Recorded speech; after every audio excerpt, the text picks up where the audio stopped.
Capítulo 2. Alguns instantes depois, Jorge subia a ladeira e entrava na igreja. A modesta simplicidade do templo impôs-lhe respeito. Ajoelhou, não rezou porque não sabia, mas lembrou-se de Deus e elevou o seu espírito desde a miséria do homem até a grandeza do Criador.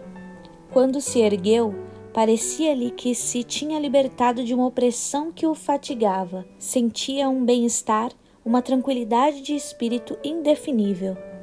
Neste momento viu ajoelhada, ao pé da grade que separa a capela, uma menina de 15 anos quando muito. O perfil suave e delicado, os longos cílios que vendavam seus olhos negros e brilhantes, as tranças que realçavam a sua fronte pura o impressionaram. Começou a contemplar aquela menina como se fosse uma santa, e quando ela levantou-se para retirar-se com sua mãe, seguiu-a insensivelmente até a casa que já lhe descrevi, porque esta moça era a mesma de que lhe falei. A sua mãe era Dona Maria. Escuso contar-lhe o que se passou depois.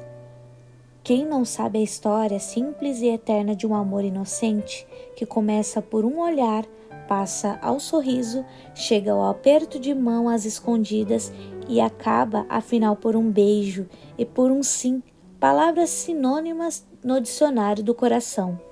2 meses depois desse dia, começou aquela visita ao cair da tarde, aquela conversa à sombra das árvores, aquele serão de família, aquela doce intimidade de um amor puro e tranquilo.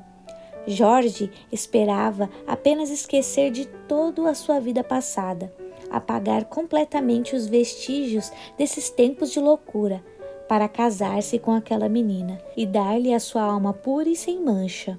Já não era o mesmo homem, simples nos seus hábitos e na sua existência. Ninguém diria que, há algum tempo, ele tinha gozado de todas as voluptuosidades do luxo. Parecia um moço pobre e modesto, vivendo do seu trabalho e ignorando inteiramente os cômodos da riqueza. Como o amor purifica, como dá forças para vencer instintos e vícios contra os quais a razão, a amizade e os seus conselhos severos foram impotentes e fracos. Creia que se algum dia me metesse a estudar as altas questões sociais que preocupam os grandes políticos, havia de cogitar alguma coisa sobre essa força invencível do mais nobre dos sentimentos humanos. Não há aí um sistema engenhoso que pretende regenerar o homem pervertido, fazendo-lhe germinar o arrependimento por meio da pena e despertando-lhe os bons instintos pelo isolamento e pelo silêncio? Por que razão há de procurar-se aquilo que é contra a natureza e desprezar-se o germe que Deus deu ao coração do homem para regenerá-lo e purificá-lo?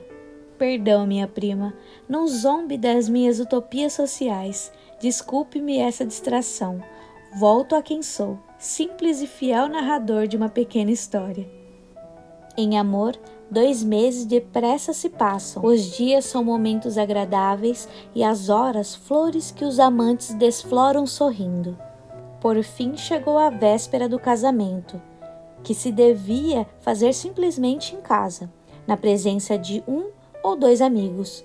O moço, fatigado com os prazeres ruidosos, fazia agora de sua felicidade um mistério.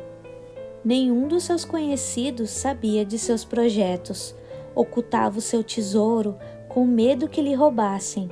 Escondia a flor do sentimento que tinha dentro da alma, receando que o bafejo do mundo onde vivera o viesse crestar. A noite passou-se simplesmente como as outras. Apenas notava-se em Dona Maria uma atividade que não era habitual.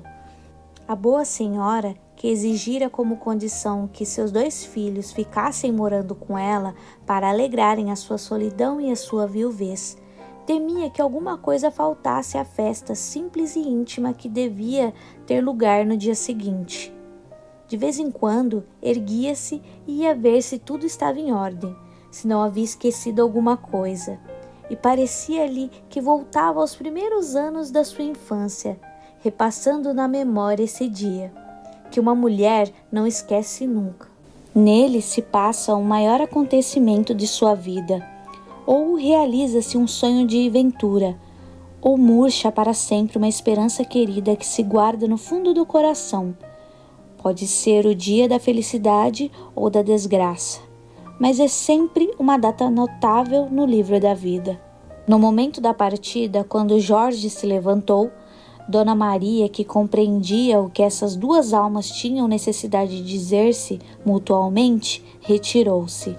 Os dois amantes apertaram-se as mãos e, olhando-se com um desses olhares longos, fixos e ardentes que parecem embebedar a alma nos seus raios límpidos e brilhantes, tinham tantas coisas a dizer e não proferiam uma palavra. Foi só depois de um comprido silêncio que Jorge murmurou quase imperceptivelmente: "Amanhã." Carolina sorriu enrubescendo. Aquele amanhã exprimia felicidade, a realização desse belo sonho cor-de-rosa que havia durado 2 meses. A linda e inocente menina, que amava com toda a pureza de sua alma, não tinha outra resposta. Sorriu e corou. Jorge desceu lentamente a ladeira e, ao quebrar a rua, voltou-se ainda uma vez para lançar um olhar à casa. Uma luz brilhava nas trevas entre a cortina do quarto de sua noiva. Era a estrela do seu amor, que brevemente devia transformar-se em lua de mel.